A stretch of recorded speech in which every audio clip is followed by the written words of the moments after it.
At its roots, climate change is not an environmental problem. Yes, it brings environmental catastrophe, but that is only consequential to deeper issues. When we discuss climate change, we only go skin deep and look at the overconsumption that takes place from the average person and try to exercise conventional solutions that ultimately individualizes the problem. What can I do as an individual? How do I do my part so I can be a good person? Not enough water in the Southwest? I'll take a 5-minute shower. I don't want to use fossil fuels anymore. I'll switch to renewable energy. Ultimately, bringing this false sense of success. If we want to effectively move forward with climate change, the answer doesn't lie within individualistic, reactionary solutions of the consumer that is only catered towards the environment's health. That actually just promotes the problems to continue. It's common to hear people try to ironically empower others through shame. Hey, it's on you.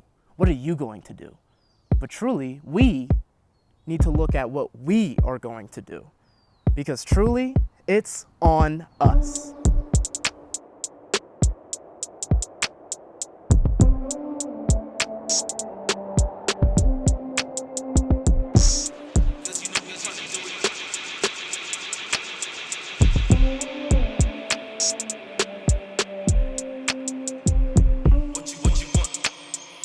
What you wanna do? Oh man, it's on you.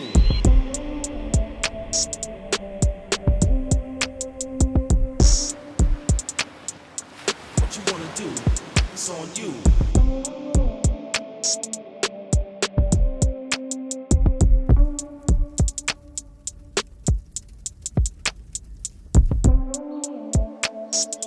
What you wanna do? Oh man, it's on you. Climate change is real and it's here. It isn't something to debate anymore. We have been fighting for the recognition of acceptance of climate change, and we got it. Polls are showing that the majority of Americans and Arizonans believe climate change exists, and half of us believe it's human caused. Okay, recognition, check. Actions, pending.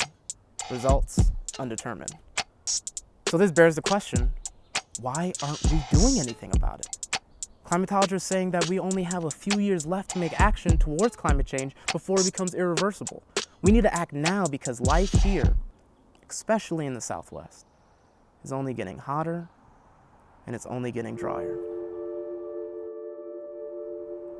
The Yavapai Climate Change Coalition, a local grassroots movement here in Prescott, Arizona, has been bringing the central Yavapai region together to mitigate and adapt to climate impacts. In recent years, they organized a study highlighting how the Yavapai County region in Arizona will experience climate impacts in the near future. And their outreach and collaboration has found a shared level of concern from environmentalists. As we experience a continuing drought and hotter temperatures, the two largest areas of concern for our region are water resources and potential wildfire impacts. Wildfires are already one of the more visible impacts of climate change. And it's not that climate change is causing these wildfires, but climate change and global warming are increasing the intensity of these events, as well as the frequency of these events as the warming temperatures are expanding the fire season itself. The likelihood of seeing large catastrophic fires, those events can take out very large stands of ponderosa. And once those fires occur, there's not enough large mature trees left in the area that produce seed that can lead to natural regeneration. We have to recognize that we're going to see some changes in the environment. Right now, our Quad Cities region experiences about 20 days over 95 degrees. And we expect that to more than double by 2050.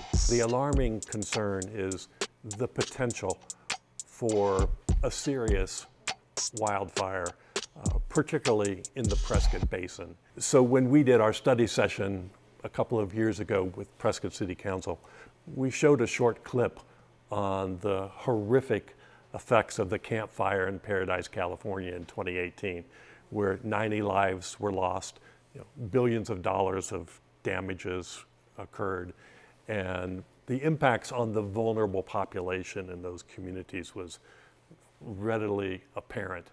And a consultant to the Prescott Fire Department about 2 or 3 years ago, about that same time period, made the bold statement that it's not a question of if we will experience that type of wildfire, but rather when.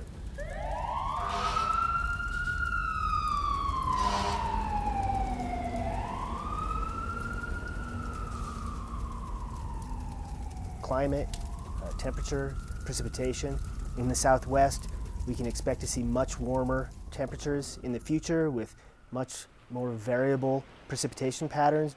As the atmosphere warms, it's able to hold more moisture, and so we're likely to see fewer rain events, but they will be more intense. So when the rain falls, it's going to fall. Is not necessarily useful in terms of recharge of groundwater. So it's going to hit, and it's going to hit hard, and it's going to erode a lot and flood a lot. Water and wildfire. Just two of the main concerns that are the foundation of the 40 different recommendations the Yavapai Climate Change Coalition is pushing City Council to act on. Another focal point the YCCC has recognized is the continuous unmanaged growth of population in Prescott, Arizona, which have been followed by increased consumption and thus pollution. Within this growth, the YCCC have been creating different solutions to not increase pollution levels. If there are going to be more people, it is imperative that we aren't using more conventional ways of living that still promote climate change. One of these solutions was partnering with the nonprofit Solar United Neighbors, who is a national organization that educates and empowers homeowners, individuals, small businesses, even churches to push towards a renewable energy future, specifically solar. Moving towards solar and a renewable energy future is important, primarily because we have a limited amount of fossil fuels and we can't subsist on them forever. There is a dead limit for how much that there is in the earth, and there is an even stricter limit to how economic they are to go out there and mine and extract. And so we have to start now while there's still time left to transition to renewable energy. It is important to transition to a cleaner, renewable energy future like solar, but it's also really, really important that we look closely at the supply chain and make sure it's a clean supply chain. There's a connection between global climate inequality and the process of extraction, production, and consumption. We want to make sure that this exploitation of precious minerals and pollution of certain areas is not continued. Otherwise, we're just going to be stuck in that same vicious cycle that we were with fossil fuels, but we're going to be doing it with renewable energy. We look at renewable energy as a cleaner future, a brighter future, a more optimistic future. But if it has the same exploitation as has been there in the past, then what kind of future are we really creating? I didn't know my solar panels require slave labor. Sorry, I meant require individuals who work internationally to export goods to our country. Blindly switching to renewable energy without checking the RFP process, which Solar United Nation has to ensure they aren't exploiting others, can still promote climate change and even make it worse. So how can the solution of climate change still cause it? Because it's not the solution. We examine climate change on a national level as just pollution, and then refuse going deeper after we recognize the false source, which is observed as our overconsumption from the average person. But going deeper, we realize that it is the result of the mass production from corporate extraction and exploitation that just started in the last few centuries.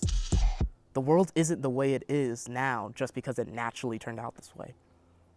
Climate change doesn't only correlate with global inequality, but it is the causality of it. So if you look at global inequality today, you'll notice it has a geographic pattern. Close you are to the equator, basically, the global tropics are where some of the least developed, poorest nations of the global south are. And the wealthiest, most industrialized, developed nations are more in the global north. So we're talking, France, Germany, England, Japan, the United States, Great Britain. Why is this? You look around and the poorest nations are in the tropics around the equator. The wealthiest and most powerful nations are in the temperate regions. This has spawned a lot of very bad and racist theories. It also happens that around the tropics you have darker skinned people, you have higher temperatures, you have more biodiversity. So there have been centuries of racist theories, environmental determinist theories. Oh, they must be poor because there's so many diseases or because they're an inferior race, and all of this incredibly discredited, obscenely wrong theories. Here's basically how this process works. First, you get control of land and labor. Get a lot of whatever the resource is, whether it's timber or cotton or coffee or sugar, and you export it to the global north. You get it for pennies. It goes back to the global north where there's the capacity for industrial processing. You change it into saleable products and you sell them for a lot of money. You generate wealth in the global north at the same time you extract potential wealth from the global south. It's not, oh, we got lucky. Oh my goodness, we're wealthy. Some of those poor nations are behind. They're still poor. Isn't that a shame? The development of one area of the world comes at the cost of the purposeful underdevelopment of another part of the globe. There's a 500-year historical process of colonization and extraction and generation of wealth in the global north, which has created poverty, inequality, and instability in the global south. Kenya was something like one giant coffee plantation with its coffee exported to the global north. If you look at the Caribbean, the same pattern happened on every Caribbean island. A local subsistence and varied economy with varied crops was turned into a deforested landscape for the intensive production of sugar. All of that sugar was exported for profit. Notice the relationship between inequality and environmental damage. The more unequal the world gets, the more environmental damage there is. The more environmental damage or deterioration there is, the more inequality there is. What's interesting here is that there really is no environmental problem that is not also a social problem.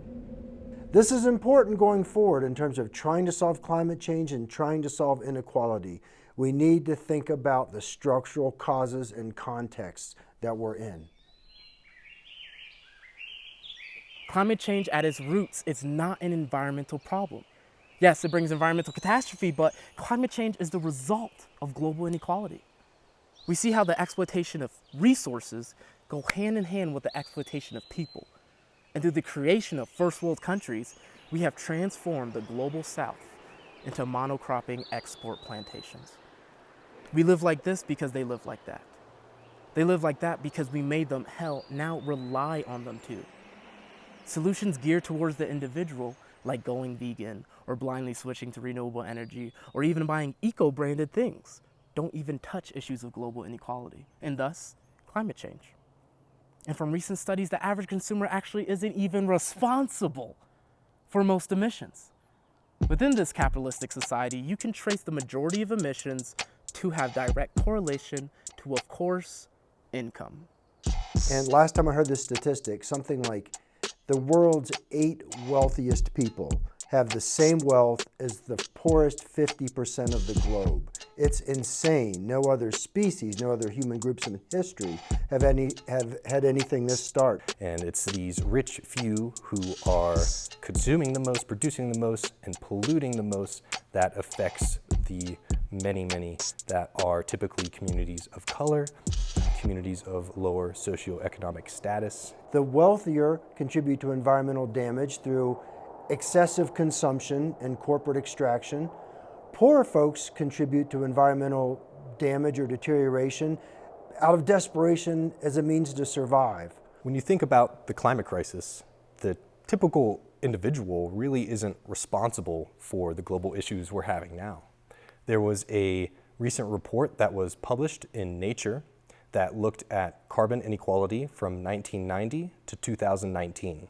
This researcher found that the top 10% of income earners are responsible for about half of the carbon emissions globally, whereas the lowest 50% of income earners were only responsible for about 12% of global carbon emissions.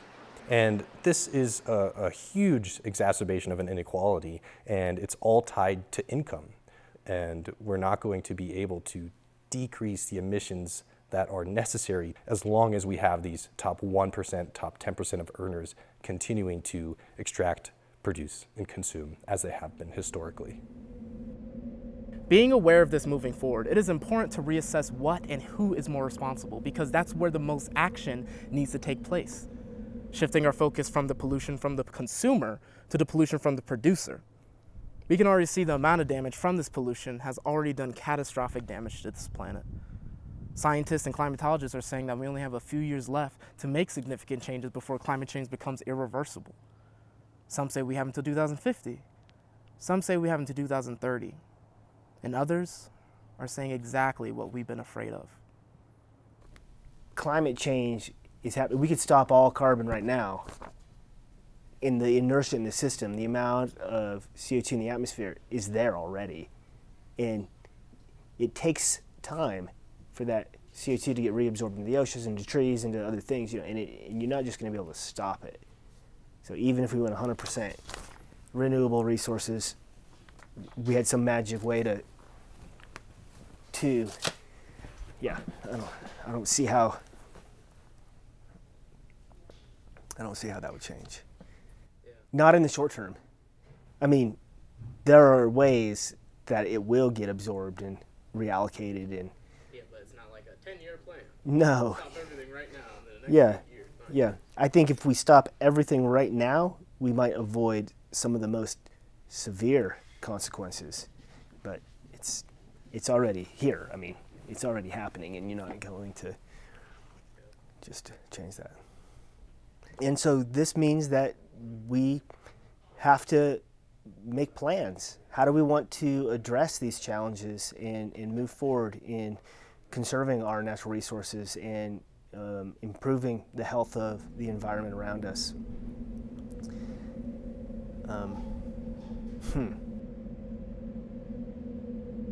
We're waiting for this tipping point, this apocalyptic moment, this switch to go off, and then everything will come crashing down, and nature won't only be betrayed and heartbroken, but it will be lost without our guidance.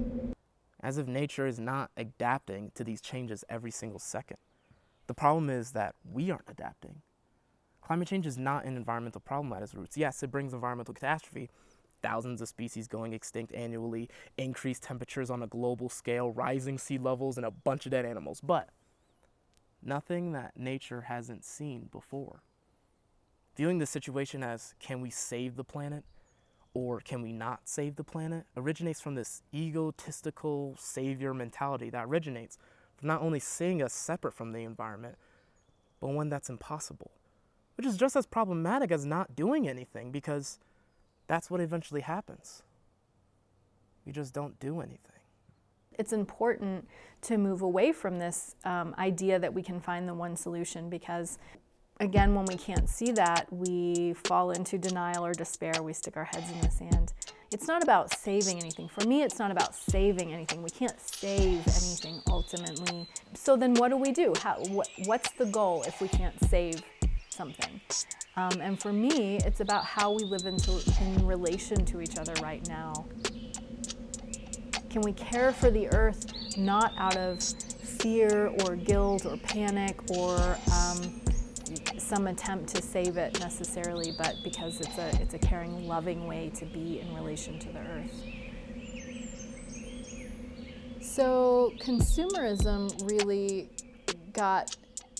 ramped up like post-World War I, because there had been this huge boom in the economy. The war economy had really created a lot of jobs, increased production, and when the war was coming to an end, industrialists and producers started to realize that the economy was going to shrink. It was going to shrink back down to be able to meet the needs of the people. So in order to keep it at this same level, they started to think about, how can we convince people to buy things that they don't need? How can we convince them to buy more than they did before, so we can keep up this level of production? And so they started to talk to psychologists and create this whole world of advertising and marketing by linking material things to things that people do need. Things like love, meaning, connection, relationships, even spirituality. And they were incredibly effective at this. Advertising and marketing has been incredibly and remains incredibly effective at linking our real needs to material things that can't meet those needs. We are told that we can meet those needs through our individual acquisition. Meanwhile, we are getting fewer and fewer of our needs met because we're looking in the wrong place. Ultimately, if we're really trying to figure out how to have large transformative change, we have to look at those underlying needs that people are trying to meet through consumerism, trying to meet through capitalism, that's causing such destruction for our planet and for ourselves. The corruption of our lives have been purposely enacted by others to create profit for themselves. The most agonizing thing about this life within consumer culture is that it was imagined and created. And that's our biggest challenge and our biggest advantage. If our world was imagined and then made, it could be reimagined and remade. The way to move forward doesn't lie within the systems we know, but requires the creation of something new. If we want to effectively move forward with climate change, the answer lies within a multitude of subjects, including shifting corporate and governmental powers of higher-ups, coupled with a shift into the capitalistic culture of everyone, of breaking out of it, even the ones in political and economic power. An anthropologist, Marshall Solins, once wrote a book called Stone Age Economics, and he said this quote, I love this quote, blows my mind. He said, "There are two ways to be affluent. One is to continually acquire more. The other is to want less." Global industrial capitalism is fed by consumption. There's a whole vast political and economic machinery to lead us to want to consume more. What if we had a culture shift in which we consumed less? There is a new concept that emerged in 2002, which is a social movement and an academic research branch called degrowth. And the doctor of degrowth, Timothée Perique, who wrote over an 800-page thesis on degrowth, identified 5 things for what degrowth is. Degrowth at its core is the downscaling of production and consumption of resources. It is democratically planned to lighten environmental pressures and bring us back within the healthy planetary boundaries. And its purpose is to improve human well-being and focus more on human health rather than economic GDP growth, and most importantly, to reduce global inequality. And so we can't address these problems just in a national sense. We have to really get at what the root cause of the problem is. If we decentralized how we get food, how we get energy, I think that makes human populations more attuned to the energetics and social relationships that come from energy and food production. The only way that those work is through changes in policy and management and at very large scales. Where is the big patriotic / humanistic push to deal with global climate change from our political leaders? We've had such an individualization passed down to us, and it's important that we restore those relationships in a degrowth future. Thinking not just individualistically, what can I do, but thinking about the systems and structures we're a part of. This is true about inequality, it's true about capitalism, it's true about racism, it's true about global patterns of malnutrition, infectious disease. We can't understand where we are without history and structural thinking. We need this to be part of the solution. If we think only in terms of individual choice, we're missing what's really important to think about to understand where we are. Climate change is not an environmental problem at root. Yes, it brings environmental catastrophe, but it's truly a human rights issue. Capitalism has robbed us from relationships with ourselves, people, and our planet, has been cornering us to these individualized solutions, to falsely label the sources of these issues to be the failure of our individual acquisition. A lot of companies are profiting off of the sustainable solutions that still require exploitation, extraction, consumption, and thus pollution. We must not stop at the pollution from consumption. We must go deeper and highlight the mass production and corporate exploitation coupled with the marketing manipulation that maintains this consumer culture. It's time to search for our needs outside of capitalism so we can properly live in relation to the earth and each other. To ultimately care for the earth out of love, not cure it from panic or guilt. It's time to properly challenge corporations and governments to change how and where we get our livelihood from, rather than continuing this exploitation and modern-day slave labor for sustainable energy sources that can still maintain the riches over consumption. To those of you watching this, like this isn't your fault, but it is our responsibility. And there's a lot of weight to carry, and the more people who shift to this insight, the more people that can share this weight. So I'm not going to say to you, it's on you. Because truly, we need to look at what we are going to do. Because it's on us.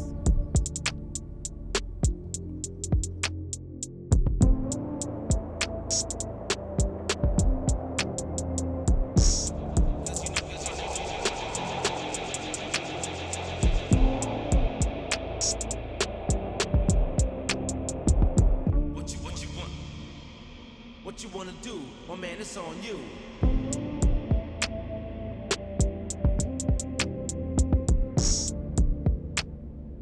What you wanna do, it's on you.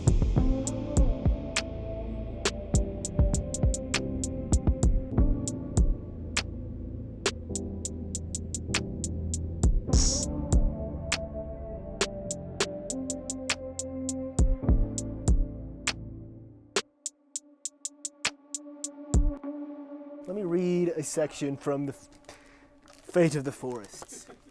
Dear viewers, when the vegetation of a forest is destroyed because of climate change, by natural forces or the human hand, the process of land recovery, succession begins anew.